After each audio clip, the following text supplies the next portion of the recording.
Her bank account has more zeros than her boss's salary. She makes $41,000 a year. She's worth $2.3 million. Nobody at her job has a clue. Not her manager. Not her coworkers. Not the guy in accounting who thinks he's clever with money. She drives a Corolla with 190,000 miles on it. Packs her lunch every day. Her phone screen is cracked, and she doesn't care. You'd feel sorry for her in a parking lot. That's exactly the point. 2 years ago, a coworker left a book on the break room table. "Your wish is your command." Maria almost walked past it. She'd read finance books before. None of them stuck. This one was different. It wasn't about stock picks. It wasn't about hustle culture. It was about rewiring how she saw money before she ever touched a dollar. She read it in a weekend. Then she rebuilt her entire life around it. Today, we break down exactly how. Not theory. Not vague advice. The real mechanics behind turning a small salary into a small fortune. 10 years ago, Maria was broke. Not managing, broke. Actually broke. Credit card climbing. Paycheck to paycheck. Same job. Same $41,000 salary she has now. The difference wasn't income. The difference was one book that finally clicked. That night, she opened a notebook. She started writing down every dollar she spent. By hand. Coffee, $4.50. Gas, $38. No app. No spreadsheet. Just a pen. Here's why that matters. When you tap a card, your brain barely feels it. Psychologists call it the pain of paying. Handwriting brings the pain back. Right. Latte, $6.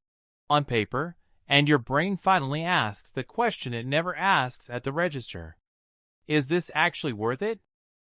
Maria didn't cut everything. She didn't live like a monk. She just made the invisible visible. And once you see where the money's going, you can't unsee it. Most people budget backward. Paycheck comes in. They spend.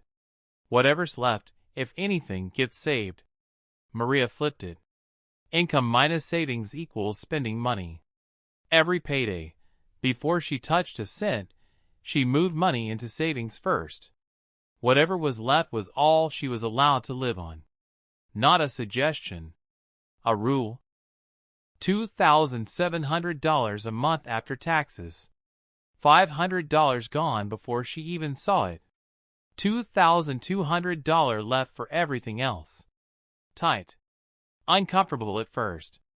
But tight breeds creativity. She split every expense into 4 buckets. Needs. Rent, food, gas. Non-negotiable, but always shrinkable. Wants. Dining out, shopping, subscriptions. This is where everyone bleeds money without noticing. Growth. Books, 1 class a semester. Not a cost. An investment. Extras. Repairs, gifts, the stuff you can't predict. Every single evening, 3 minutes, she logged her receipts. Not once a month. Every day. Most people check their finances monthly, and by then the damage is done. That's an autopsy. Maria ran a daily checkup instead. For her, once bucket, she used cash. An envelope filled at the start of the month. When it emptied, the spending stopped. No credit card to bail her out. No overdraft. An empty envelope can't buy anything. That's a limit no app can give you.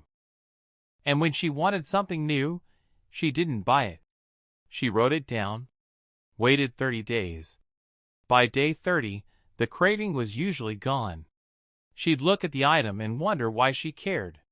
If she still wanted it, she bought it. Guilt-free.